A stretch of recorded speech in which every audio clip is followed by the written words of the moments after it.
நாம உயர்கல்வியை எடுத்துட்டாலும் சரி, இல்லாட்டி இலங்கை யூனிவர்சிட்டியாலேயோ இல்லாட்டி ஏதாவது ஒரு எஜுகேஷன் எக்ஸாமுக்கு ஒரு காசு கட்ட விடயம் வரக்குள்ள 3 இடத்தர நம்ம பேமெண்ட் கட்ட வேண்டிய மெத்தட் இப்போதைய காலத்தில் இலங்கை கவர்மெண்ட் வச்சிருக்கு. அதுல ஒன்றுதான் நீங்க ஒரு டெபிட் கார்டு மூலமாகவோ இல்லாட்டி கிரெடிட் கார்டு மூலமாகவோ என்ன செய்யலாம்னா நீங்க ஆன்லைன்லேயே பே பண்ணலாம். அதிகமா அவங்க சஜஸ்ட் பண்ற பேங்க் பிஓசி இருக்கும், இல்லாட்டி பீப்புள்ஸ் இருக்கும். அதிகமா பிஓசி தான் இருக்கும். அப்படி இல்லாட்டி காசு கட்டக்கூடிய இரண்டாவது மெத்தட் போஸ்ட் ஆஃபீஸ். உங்களுக்கு ஒரு ரெஃபரன்ஸ் நம்பர் வரும். அந்த ரெஃபரன்ஸ் நம்பரை அந்த பேமெண்ட்டை நீங்கள் கொண்டு போய் போஸ்ட் ஆஃபீஸில் கொடுக்கும்பொழுது அவங்க உங்களுக்கான பேமெண்ட் செஞ்சு போட்டு அதுக்கான ரசீதை தருவாங்க. நீங்கள் அதை மிச்ச ப்ராசஸ் பண்ண வேண்டி இருக்கும்.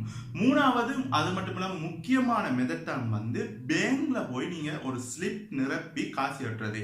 கிட்டத்தட்ட ஒரு 80% பேமெண்ட் பண்ணுறது. நீங்கள் யூனிவர்சிட்டி ரெஜிஸ்ட்ரேஷன் இருக்கட்டும், இல்லாட்டி ஒரு அப்ளிகேஷன் ப்ராசஸாக இருக்கட்டும், எக்ஸாமுக்கு பேமெண்ட் கட்டுறதா இருக்கட்டும், எதாக இருந்தாலும் அதிகமாக ஒரு பார்க்கறது, அதாவது அதிகமா எதில் மூலமா கட்டுறதுக்கு எல்லாரும் சஜஸ்ட் பண்ணுவாங்கன்னு சொன்னா பேங்க்ல போய் ஸ்லிப் நிரப்பி கட்டுறதுக்கு பண்ணுவாங்க. ஏனென்றா நீங்க கட்டாயம் நீங்க காசு நீங்க பேமெண்ட் செஞ்சுட்டுங்கிறதுக்கு ஆதாரப்பூர்வமா ஸ்லிப்பை தான் அனுப்ப செய்வாங்க. உங்களுக்கும் ஒரு ஆதாரப்பூர்வமே 3 இதுலையும் பார்க்கக்குள்ள மேக்சிமம் ஒரு ஆதாரம் எதுவா இருக்கும், ஒரு பேங்க் ஸ்லிப்பா இருக்கும்.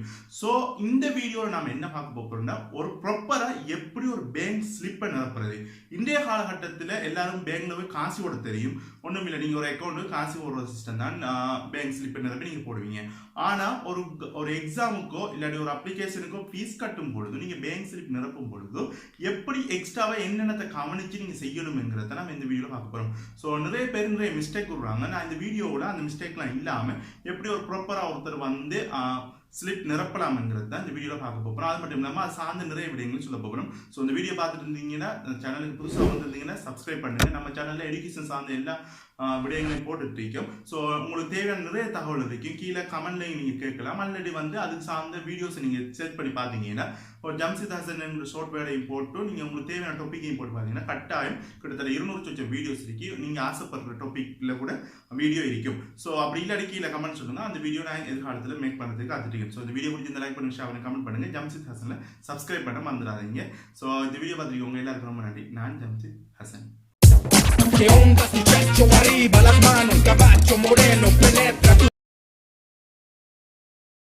முதலாவது விடையை நாம பார்க்க வேண்டிய எந்த பேங்க் ஒரு கவர்மெண்ட் இன்ஸ்டிடியூட் சஜஸ்ட் பண்ணுன்னு சொன்னா ஒன்று பிஓசி இல்லாட்டி பீப்புள்ஸ் பேங்க். இது ரெண்டுலையும் தான் நீங்க போய் என்ன செய்யலாம்னா காசு பே பண்ணலாம். மேக்சிமம் 2 பேங்கா தான் இருக்கும் கவர்மெண்ட் இன்ஸ்டிடியூட். அதுலயும் அது மேக்சிமமா இருக்கிறது பீப்புள்ஸ் பேங்கா இருக்கும். ஏன்னா 2 கவர்மெண்ட் பேங்கா இருக்கிறதால 2 பேங்க்லையும் தான் நீங்க போய் என்ன சொன்னா அவங்களோட அக்கௌண்ட் கூட அந்த 2 பேங்க்ல தான் மேக்சிமம் இருக்கும். ஸோ நீங்க ஸ்லிப் நிரப்பி பேமெண்ட் கட்டுறது எந்த பேங்கா இருக்கும்னா ஒன்று பிஓசி இருக்கும் இல்லாட்டி பீப்புள்ஸ் இருக்கும். மேக்சிமம் பீப்புள்ஸ் இருக்கும். ஸோ நீங்கள் போனீங்கன்னு சொன்னால் அங்கே நான் இப்போ என் கையில் இருக்கிறது ஒரு பீப்புள்ஸ் பேங்க்குரிய ஒரு ஸ்லிப் இருக்கும். இதே மாதிரி ஒரு ஸ்லிப் நீங்கள் எடுத்துக்கொள்வீங்க. ஸோ இதில் நமக்கு தெரியும் அவங்களோட அக்கௌண்ட் நம்பர் இருக்கு. நீங்கள் ஒருத்தர் இப்போ காசு விட போகிறீங்கன்னு சொன்னால் நீங்கள் ஸ்லிப் நம்பர் அக்கௌண்ட் நம்பரை நிரப்புவீங்க, டேட்டா போடுவீங்க, காசை போடுவீங்க, நிரப்பிடுவீங்க, காசை போடுவீங்க, துண்டு எடுத்துட்டு வரீங்க. சம்பளம் துண்டை நீங்கள் வச்சுக்கொள்வீங்க. இல்லாட்டி என்ன செய்வீங்க, கசைக்கு போட்டுருவீங்க. இல்லாட்டி இப்போ நவீனமான சிடிஎம் மெஷின் வந்தது போல யாரும் பேங்க்ல போய் ஸ்லிப் நிரப்பி போடுறது கிடையாது. எல்லாருமே என்ன செய்யறாங்கன்னா சிடிஎம் மெஷின் மூலமா காசு போட்டு ரெசிப்ட் எடுத்துட்டு வந்துடுறாங்க. ஆனா ஒரு கவர்மெண்ட்ல நீங்க ஸ்லிப் நிரப்பி போற இதுங்கிறது, அதாவது உங்கள்ட்ட ஒரு துண்டு உங்கள்ட்ட கையில தருவாங்க. இதுங்கிறது வெறும் காசு போடுறது கிடையாது. இது ஒரு ஆதாரம், நீங்க பேமெண்ட் பண்ணதுக்கான ஆதாரம் தான் இது. ஸோ உங்களோட கையில நீங்க ஸ்லிப் பண்ண எடுத்தீங்கன்னு சொன்னா அதுல அக்கௌண்ட் நம்பர் என்கின்ற இடத்தை நீங்க என்ன செய்யலாம்னு சொன்னா உங்களுக்கு அவங்களோட அக்கௌண்ட், இப்போ நீங்க யூனிவர்சிட்டிக்கு காசு இட போறீங்க, யூனிவர்சிட்டி ரெஜிஸ்ட்ரேஷன் ப்ராசஸ் இல்ல ஒரு அப்ளிகேஷன் காசு இட போறீங்கன்னா ஒரு 50 ரூபா கட்ட வேண்டி வரும்.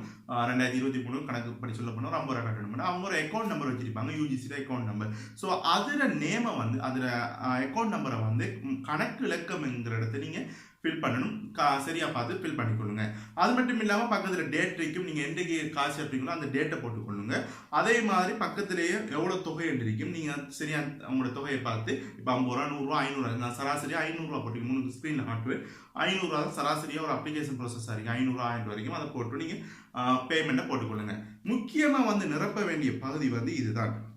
இன்னும் இருக்கிற தகவலை நீங்கள் எல்லாமே நிரப்பி ஆகணும். ஒரு அப்ளிகேஷனுக்கோ ஃபீஸ் கட்ட போறீங்கன்னு சொல்லி, அதாவது நீங்க எதுக்காக அப்ளை பண்ண போறீங்கன்னா முக்கியமா நிரப்பணும். இது இல்லை அதுல வந்து யாருக்கு கணக்குரிமையாளர் பேருன்னு சொல்லக்குள்ள உங்களோட அப்ளிகேஷன்ல நீங்க எந்த அக்கௌண்ட் காசு போடுறாங்களோ அதுக்கு கீழே தெளிவா போட்டிருப்பாங்க இந்த அக்கௌண்ட் ஹோல்டர். ஸோ அதுல இருக்கிற ஃபுல் நேமையும் நீங்க என்ன செய்யணும்னா இதுல எழுதி ஆகணும். ஸோ அதுல சில அட்ரஸ் போட்டிருப்பாங்க. அதாவது நான் இந்த கொழும்பு போட்டிருக்கேன். ஸோ அதே மாதிரி என்ன இன்ஸ்டியூட்டோ அந்த இன்ஸ்டியூட் நேம் அக்கௌண்ட் நம்பர் யாருக்கு போகுதுன்னு சொல்லி அது போட்டிருப்பாங்க, தெளிவாக போட்டு போடணும்.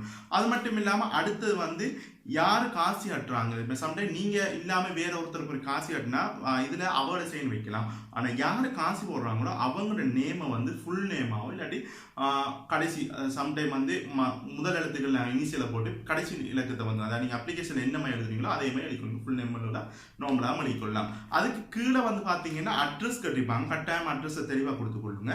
அடுத்த ஃபோன் நம்பர் கட்டிப்பாங்க, ஃபோன் நம்பர் கொடுத்துங்க. அடுத்தது ஐடென்டி கார்டு இல்லாட்டி என்ஐசி இல்லாட்டி கடவுச்சீட்டு எது மூலமாவது உங்களோட யார் அப்ளை பண்றாரோ அவரோட டீட்டெயில்ஸ் அடி கொடுங்க கட்டாயம். அதுக்கு கீழே வந்து முக்கியமாக கவனிக்க வேண்டியது பர்பஸ் கட்டிப்பாங்க, காரணம் என்னத்துக்கான இந்த காசு போடுறீங்க. ஸோ இந்த இடத்த கட்டாயம் என்னத்துக்கான நீங்க காசு கட்டுறீங்கிறத தெளிவாக அடிக்கணும். இப்போ உதாரணத்துக்கு நீங்க அப்ளிகேஷன் அதை ப்ரோசஸ் பண்ணீங்கன்னா யூஜிசி அப்ளிகேஷன், நான் உதாரணத்துக்கு யூஜிசி சொல்றேன். இல்லாட்டி ஓப்பன் யூனிவர்சிட்டிக்கு ரிஜிஸ்ட்ரேஷன் பண்ணீங்கன்னா ஓப்பன் யூனிவர்சிட்டியில ரிஜிஸ்ட்ரேஷன் பண்ணி சொல்லி நீங்க எழுதி கொள்ளணும். எழுதுனதுக்கு பிறகு வந்து நீங்க காசையும் கொண்டு கொடுக்கக்குள்ளே சொல்லி கொடுங்கன்னா இதுக்கு அப்ளிகேஷனுக்கான அப்ளை பண்றதுக்கான நான் என்ன செய்யறேன் போடுறேன்னு சொல்லி. ஏன்னு சொன்னா அவங்க பிரிண்ட் பண்ணி தரக்குள்ள சம்டைம் உங்களோட பிரிண்ட் மிஷின் ஒழுங்கா வெய்ப்படாட்டி உங்களுக்கு மேல் இதாயிடும். இதுல நீங்க இப்போ உதாரணத்துக்கு நீங்க பாத்தீங்கன்னு சொன்னா இதுல பிரிண்ட் பண்ணி வந்திருக்கும். ஸோ இதில் பிரிண்ட் பண்ணி வரக்குள்ள நீங்கள் இதில் பார்க்கலாம், இதில் பிரிண்ட் பண்ணி வந்திருக்கும். இந்த பிரிண்ட் பண்ணி வரக்குள்ள அதில் ரெஃபரன்ஸ் நம்பர் இருக்கும். இந்த ஸ்லிப் நிரப்புறதுக்கான ரெஃபரன்ஸ் நம்பர்லாம் இருக்கும். ஸோ இது என்னத்துக்குன்னு சொன்னால் நீங்கள் பேமெண்ட் பண்ணதுக்கு பிறகு வந்து நீங்கள் காசு அட்டத்தை அவங்க செக் பண்ணுறதுக்கான உங்களுக்கு ரெஃபரன்ஸ் நம்பர் எல்லாம் ஆட் பண்ண சொல்லுவாங்க. அது மட்டும் இல்லாமல் இன்னொன்று சொல்லுவாங்க வந்து இந்த காசு அட்டைக்குள்ளே உங்களோட ரெஃபரன்ஸ் நம்பரை நீங்கள் இன்க்ளூட் பண்ணீங்கன்னு சொல்லுவாங்க. அப்போ நீங்கள் இந்த காரணம் எடுத்து இல்லாட்டி எங்கேயாவது ஒரு இடத்த நீங்கள் என்ன செய்யணும்னா நீங்கள் ரெஃபரன்ஸ் நம்பரை அவர்கிட்ட சொல்லணும். ஸோ சொல்லி நீங்கள் என்ன செய்யணும்னு சொன்னால் இதில் பேமெண்ட் பண்ணணும். ஸோ நீங்கள் பேமெண்ட் பண்ணக்குள்ள உங்களோட ரெஃபரன்ஸ் நம்பர் அவங்களோட யூனிவர்சிட்டி யாரை காசு கட்டுறீங்க அது இதெல்லாம் டீட்டெயில்ஸ்லாம் அவங்களே பேமெண்ட் பண்ண கொடுத்துக்கிறோம், அவங்களே ஃபில் பண்ணி வந்துடும். அடுத்து நீங்கள் என்ன கவனிக்கணும்னு சொன்னால் இதில் வந்து முக்கியமானது ஒன்றோ பீப்புள்ஸ் பேங்க் நான் கேட்ட வரைக்கும் கோட், அதாவது நீங்கள் நல்லா கவனிச்சிங்கன்னா மேலே அவங்க எழுதியிருந்தாங்க PB075 எழுதியிருந்தாங்க. நான் யூனிவர்சிட்டிக்கு ரிஜிஸ்ட்ரேஷன் பண்ணக்குள்ள எனக்கு ஒரு எக்ஸ்பீரியன்ஸ் வந்துச்சு. ஒரு இடத்த கேட்டிருந்தாங்க, நீங்கள் காசு பே பண்ணிட்டீங்க, அதுக்கான உங்களோட காசு பே பண்ணதுக்குரிய ஸ்லிப்புக்குரிய நம்பரை கேட்டிருந்தாங்க. அதாவது உதாரணத்துக்கு இப்போ ஸ்லிப் நம்பர்னு சொல்லக்குள்ள இதுல இருந்து பார்த்தீங்கன்னா ஒரு நம்பர் போட்டு வைக்கும். இது கிடையாது ஸ்லிப் நம்பர். ஸோ நான் பீப்புள்ஸ் பேங்க்ல கேட்டதுக்கு அப்படி ஸ்லிப்புக்குன்ற ஒரு நம்பர் கிடையாது. நீங்க எந்த பேங்க்ல காசு கட்டுறீங்களோ அதை விடலாம். இல்லாட்டி வந்து நீங்க என்ன செய்யலாம், நீங்க எந்த பேங்க்ல கட்டுறீங்களோ அவங்க நம்ம பெட்டிகுலர் பேங்க்ல அந்த கேட்டதுக்காண்டி பெட்டிகுலர் நம்பர் PB075 எழுதிருந்தாங்க. நீங்க பீப்புள்ஸ் பேங்க்ல நீங்க எந்த பேங்க்ல கட்டுறீங்களோ அப்படி ஒரு நம்பர் இருந்துச்சுன்னு சொன்னா நீங்க எழுதுங்க. ஆனால் நான் இன்னைக்கு BOC பேங்குக்கு ஒவ்வொரு ஸ்லிப்புக்கும் ஒவ்வொரு நம்பர் இருக்கு போல ஏதோ ஒரு இன்ஸ்டியூட்டுக்கு நாங்கள் பேமெண்ட் பண்ணக்குள்ள அந்த ஒரு பிரச்சனை வந்துச்சு. அப்படி யாராவது ஸ்லிப் ரெஃபரன்ஸ் நம்பர் வேற ஸ்லிப் நம்பர் வேற. ரெஃபரன்ஸ் நம்பர்னா நீங்க பே பண்ணக்குள்ள வந்து உங்களுக்காண்டி ஒரு நம்பர் தந்திருப்பாங்க, காசு கட்டக்குள்ள இன்க்ளூட் பண்ணி பண்றீங்க.